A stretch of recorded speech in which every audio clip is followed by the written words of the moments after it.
बिस्मिल्लाहिर्रहमानिर्रहीम। जी स्टूडेंट्स, तो हम लोग आजकल इंडेक्स नंबर के हवाले से बात कर रहे हैं।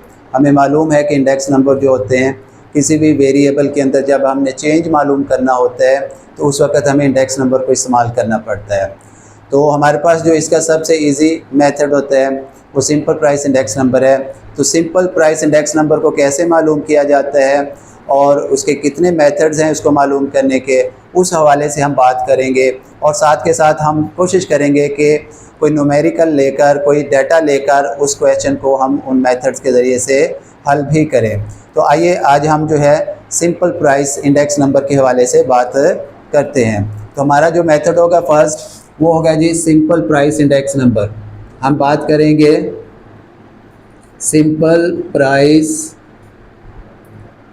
Index number. ये चीज़ हमने मालूम करनी है। तो स्टूडेंट्स याद रखिएगा, शॉर्ट क्वेश्चन के अंदर भी आ जाता है कि सिंपल प्राइस इंडेक्स नंबर मालूम करने के कितने मेथड्स हैं। तो हम यहाँ पे बताएंगे कि सिंपल प्राइस इंडेक्स नंबर मालूम करने के हमारे पास दो मेथड्स होते हैं। वो दो मेथड्स क्या होते हैं, आइए हम उनको डिस्कस कर लेते हैं। तो सिंपल प्राइस इंडेक्स नंबर मालूम करने के हमारे पास दो मेथड्स हैं। नंबर वन होते हैं fixed base method. Fixed base method एक तो हम ये इस्तेमाल कर लेते हैं। सेकंड जो होता है हमारे पास that is known as chain based method, कि इसमें हमने बेस को चेंज करना होता है, चेन बेस्ड मेथड। तो ये दो टेक्निक्स हैं हमारे पास। जब भी हमें सिंपल प्राइस इंडेक्स नंबर मालूम करना होगा तो हम इन दो टेक्निक्स को इस्तेमाल करते हुए मालूम कर सकते हैं। तो आइए अब हम इनके फार्मूलाज लिखते हैं और बताते हैं कि ये किस तरह से मालूम किया जाता है। तो फिक्स बेस मेथड जो होता है सबसे ईजीएस्ट मेथड होता है, इंडेक्स नंबर का इनिशियल मेथड होता है। तो उसका फार्मूला जो हम लोग इस्तेमाल करते हैं वो होता है हमारे पास P not N is equal to P N over P not multiply by 100। जी स्टूडेंट्स, तो हमारे पास है P not N is equal to P N over P not multiply by 100। तो ये फार्मूला हम लोगों ने इस्तेमाल करना होता है और फिक्स बेस मेथड के ज़रिए से हम सिंपल प्राइस इंडेक्स नंबर मालूम कर लेते हैं। अब हम बता देते हैं कि यहाँ पर पी एन से क्या मुराद है, पी नॉट एन से क्या मुराद है, ये सारी चीज़ें हम डिस्क्राइब करते हैं। तो यहाँ पर हम लिखेंगे वेयर जो पी एन होता है हमारा वो किस चीज़ को जाहिर कर रहा होता है, पी नॉट जो होता है वो किस चीज़ को जाहिर कर रहा होता है। ठीक हो गया। तो हमारे पास क्या होता है जी, पी एन जो होता है पी फॉर प्राइस होता है, पी से हम प्राइस जाहिर करते हैं। तो एन होता है करंट ईयर, तो हम यहाँ पे लिखेंगे price of current year. Current year भी कह देते हैं और इसको हम गिवन ईयर भी कह देते हैं। याद रखिएगा इसके दो नाम होते हैं, प्राइस ऑफ करंट ईयर भी कह सकते हैं, प्राइस ऑफ गिवन ईयर भी कह देते हैं। उसके बाद हमारे पास आ जाता है पी नॉट, यहाँ पे आ जाता है जी प्राइस ऑफ बेस ईयर। हमारे पास जिस ईयर को बेस रखेंगे उसकी जो प्राइस होगी उसको हम पी नॉट से जाहिर किया करेंगे। पी एन करंट ईयर की प्राइस हुआ करेगी और पी नॉट जो होता है वो प्राइस ऑफ बेस ईयर होता है। तो इसी तरीके से हम लोग चेन बेस मेथड को भी इस्तेमाल कर सकते हैं। चेन बेस मेथड के अंदर क्या होता है, जब हम इधर आते हैं तो चेन बेस के अंदर हमारे पास जो फार्मूला होता है वो होता है G P N minus 1 N is equal to P N over P N minus 1 multiply by 100। तो ये फार्मूला हम इस्तेमाल करके हम क्या कर लेते हैं, चेन बेस मेथड कर लेते हैं। तो अब यहाँ पे हम ये भी बताते हैं कि ये पी एन और पी एन माइनस 1 से क्या मुराद होता है। तो हम यहाँ पे लिख लेंगे वेयर पी एन और पी एन माइनस 1। तो हमारे पास पी एन किसको जाहिर कर रहा होता है जी, जी पी एन से मुराद होता है price of current year, price of current year, और ये जो होता है price of previous year, preceding year, price of preceding year. यानी इसमें बेस नहीं होगी, ये प्रीसीडिंग होता है कि पिछले साल की जो प्राइस होती है, प्रीवियस ईयर की जो प्राइस होती है उसको हम पी एन माइनस 1 कह देते हैं। तो इस तरीके से हम चेन बेस करते जाएंगे।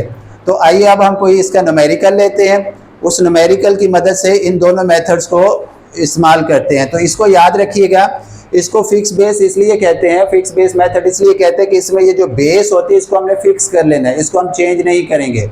हमारी जो बेस होगी, जिसको भी क्वेश्चन के अंदर बताया गया होगा, उसको हम फिक्स कर लिया करेंगे। और इसके अंदर चेन बेस के अंदर क्या होगा कि हम अपनी बेस को चेंज करते जाएंगे। जैसे जैसे हम करंट ईयर चेंज करेंगे वैसे ही उसकी बेस भी चेंज होती जाएगी। तो इसके नाम से ही क्लियर होती है बात कि फिक्स बेस मेथड वो होता है कि जिसमें बेस को फिक्स कर लेना होता है। हमने पूरा क्वेश्चन हल कर लेना है लेकिन हमने बेस को चेंज नहीं करना। और चेन बेस मेथड से क्या मुराद होता है कि हमने बेस को चेंज करते जाना है। जैसे जैसे करंट ईयर चेंज होगा वैसे वैसे उसकी बेस भी क्या होती जाएगी, चेंज होती जाएगी। तो आइए अब हम न्यूमेरिकल लेते हैं और उसकी मदद से इसको सॉल्व करते हैं इस क्वेश्चन को। तो न्यूमेरिकल लेते हैं और उसके बाद उसको हल करेंगे। जी स्टूडेंट्स, हम बात कर रहे थे कि हम जो है फिक्स बेस मेथड को इस्तेमाल करते हुए हम क्या करेंगे जी, इस न्यूमेरिकल को सॉल्व करेंगे। तो हमें ये देखें, कोई हमारे पास कमोडिटी थी, कोई शय थी हमारे पास, ये उसकी प्राइसेस दी गई हैं और साथ में उसके ईयर्स बताए गए हैं कि हमारे पास शय शुगर है, व्हीट है, जो भी है, कि 1990 के अंदर उसकी ये प्राइस थी, 1991 में उसकी ये प्राइस थी, इसी तरह से 1992 के अंदर उसकी ये प्राइस है हमारे पास, एंड सो ऑन। जितने भी ईयर्स गिवन है उनके सामने उनकी प्राइस दी गई है। इसको सिंपल इसीलिए कहते हैं कि सिर्फ किसी एक शेयर की प्राइस होती है, एक से ज़्यादा शेयर की प्राइसेस यहाँ पर नहीं दी गई, सिर्फ एक ही शेयर कोई है और उसकी ये प्राइस दी गई है। जस्ट एक कॉलम बनता है इसमें हमारे पास, इसलिए हम इसको सिंपल प्राइस इंडेक्स नंबर कह देते हैं, सिंपल इंडेक्स नंबर। अब याद रखिए हमने मालूम क्या करने हैं, हमें क्वेश्चन के अंदर बताया हुआ है कि पहला पार्ट बताया कि 1990 को एज बेस कर लें जी, कि 1990 की ये जो प्राइस दी गई है इसको हमने बेस रख लेना है।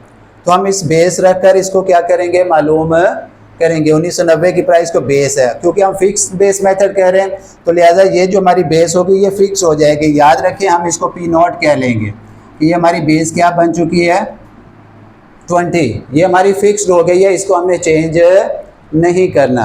तो जब हम इस न्यूमेरिकल को सॉल्व करेंगे हम इस तरह से एक कॉलम बनाएंगे जो हमारे इस फर्स्ट पार्ट को जाहिर कर रहा होगा। उसमें हम लिखेंगे, फार्मूला लिख लेंगे, और फार्मूला क्या था बेस, फिक्स बेस का, P0n is equal to Pn over P0 multiply by 100। तो ये हम इस तरह से एक कॉलम बना लेंगे।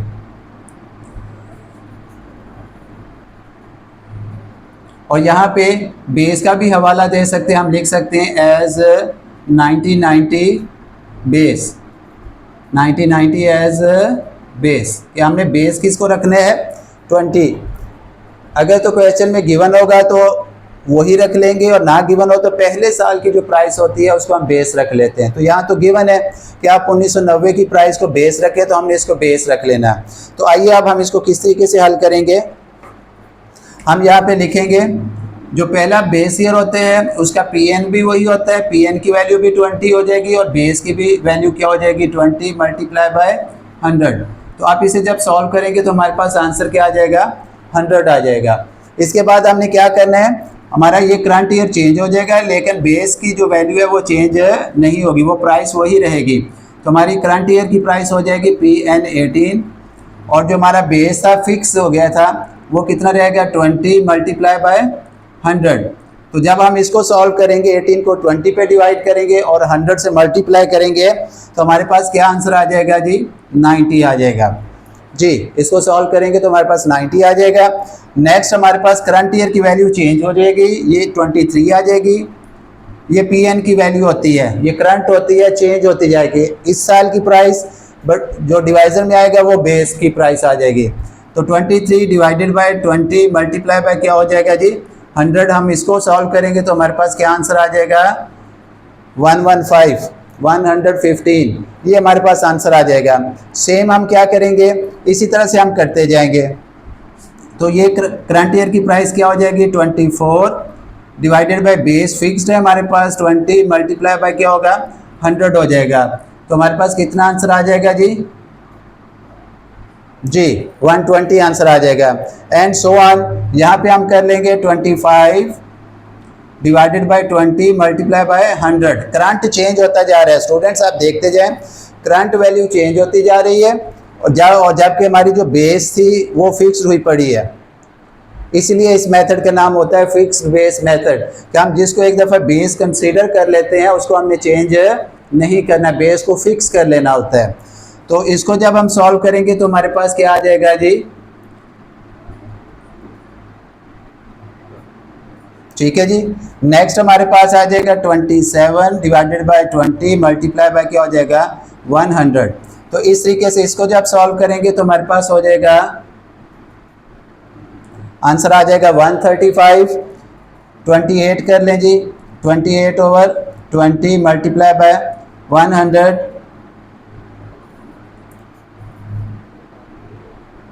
जी 140 और 30 से कर लेंगे तो कितना आ जाएगा 30 ओवर 20 मल्टीप्लाई बाय 100, तो ये कितना आ जाएगा हमारे पास 150। लीजिए सर, ये आपके आंसर्स आ जाएंगे जो कि हम मालूम करना चाहते थे। ये हमने फर्स्ट पार्ट हल किया इसका। जी स्टूडेंट्स, यहाँ तक हल हो गया जी, क्लियर है, समझ आ गई है कि हमने क्या करना होता है कि जिस प्राइस को हम क्या कर लेते हैं फिक्स कर लेते हैं उसको हमने चेंज नहीं करना। आप हर वैल्यू में देख सकते हैं कि हमने 20 से ही सबको डिवाइड किया है, ठीक है। करंट चेंज होता गया, पी एन की वैल्यू चेंज होती गई है, जबकि पी नॉट जो था बेस फिक्स थी प्राइस, वो हमारे पास वही रही है। तो आइए अब हम दूसरे पार्ट की तरफ चलते हैं। सेकंड पार्ट के अंदर हमें क्या दिया गया है, आप देखिएगा, हमें कहा गया है कि average of first 5 year as base. तो हम क्या करेंगे कि जो फर्स्ट 5 ईयर की जो प्राइसेस दी गई है उनको हम उनकी एवरेज निकाल लेंगे।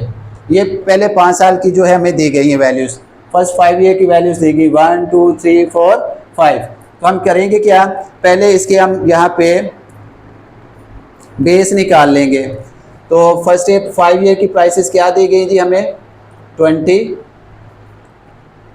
प्लस 18 प्लस 23 प्लस 24 और plus 25 divided by 5।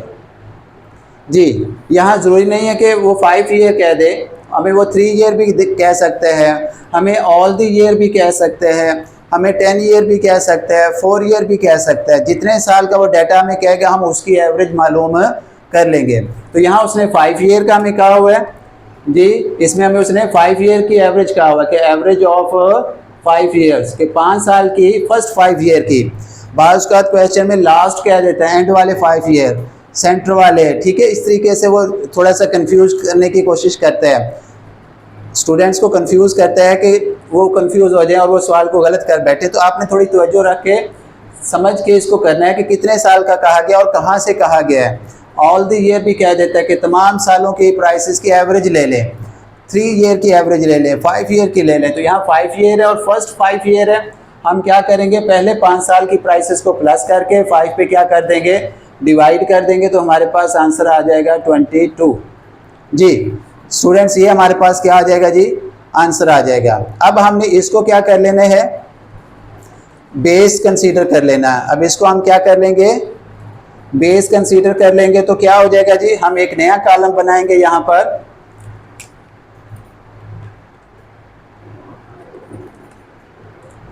P not N is equal to, formula वही रहेगा फिक्स बेस का, P N over P not multiply by क्या हो जाएगा 100। ये हमारे पास कॉलम बनेगा जी एक। अब याद ये रखना है कि हमने यहाँ पे ये जो एवरेज निकाली है ये बेस हो जाएगी। ये हमारे पास समझे पी नॉट की वैल्यू है, ये हमारे पास किसकी वैल्यू आ गई है, पी नॉट की। इसको हमने फिक्स कर लेना है, ये चेंज नहीं होगा। पी एन चेंज होता जाएगा लेकिन पी नॉट चेंज नहीं होगा। तो आइए इसको हल करते हैं। हमारे पास जो फर्स्ट ईयर है उसकी प्राइस दी गई है 20, तो हम 20 को ऊपर लिखेंगे और डिवाइडेड बाय 22 मल्टीप्लाई बाय क्या हो जाएगा 100। ऐसा क्यों किया, ये हमारे पास करंट ईयर की प्राइस है और ये जो 22 आई थी हमारे पास, ये किसकी प्राइस आ गई थी, हमने जो 5 ईयर की प्राइसेस को क्या किया था, बेस कंसीडर कर लिया था, उसकी एवरेज निकाल के उसको हमने बेस कंसीडर कर लिया था। जी स्टूडेंट्स, जी स्टूडेंट्स, हम इसकी वैल्यू मालूम कर रहे थे।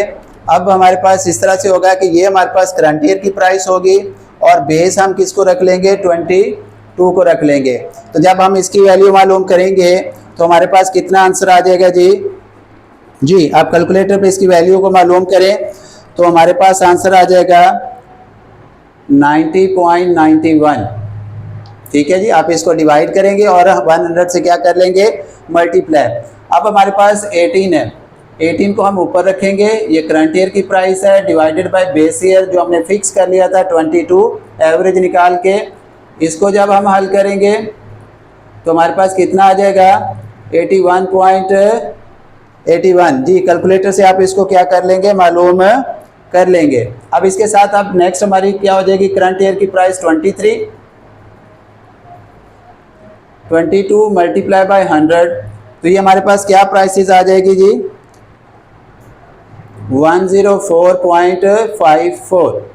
जी इसी तरह से आप नेक्स्ट वैल्यू मालूम करेंगे तो क्या करना है, हमने यहाँ पे रख लेना है 24 डिवाइडेड बाय 22 मल्टीप्लाई बाय क्या हो जाएगा, 100 हो जाएगा। तो ये हमारे पास तकरीबन 109.04 आ जाएगा। नेक्स्ट हम क्या करेंगे जनाब, नेक्स्ट प्राइस क्या हो जाएगी हमारे पास 22 मल्टीप्लाई बाय 100। इसी तरह से हम नेक्स्ट कैसे करेंगे, 27 डिवाइडेड बाय 22 मल्टीप्लाई बाय 100, फिर करेंगे 28 डिवाइडेड बाय 22 मल्टीप्लाई बाय 100, और फिर लास्ट में क्या आ जाएगा हमारे पास 30 डिवाइडेड बाय 22 मल्टीप्लाई बाय 100। तो स्टूडेंट्स इस तरह से आपने तमाम वैल्यूज़ को लिख लेने हैं, मल्टीप्लाई करके उनके तमाम के आंसर्स मालूम कर ले रहे हैं। तो मैं उम्मीद करता हूं कि आपको ये क्वेश्चन जो है समझ आ गया होगा। बहुत ही इजी मेथड होता है फिक्स बेस मेथड के ज़रिए से सवाल को हल करना। तो जैसे हम फिक्स बेस मेथड लगाते हैं हमारा क्वेश्चन क्या हो जाता है, हल हो जाता है।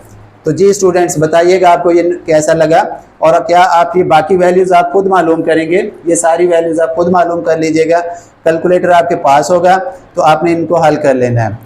जी स्टूडेंट्स इजाज़त चाहते हैं, नेक्स्ट हम वीडियो के साथ आएंगे जिसमें हम जो है चेन बेस मेथड को इस्तेमाल करेंगे और उससे वैल्यूज़ मालूम करेंगे।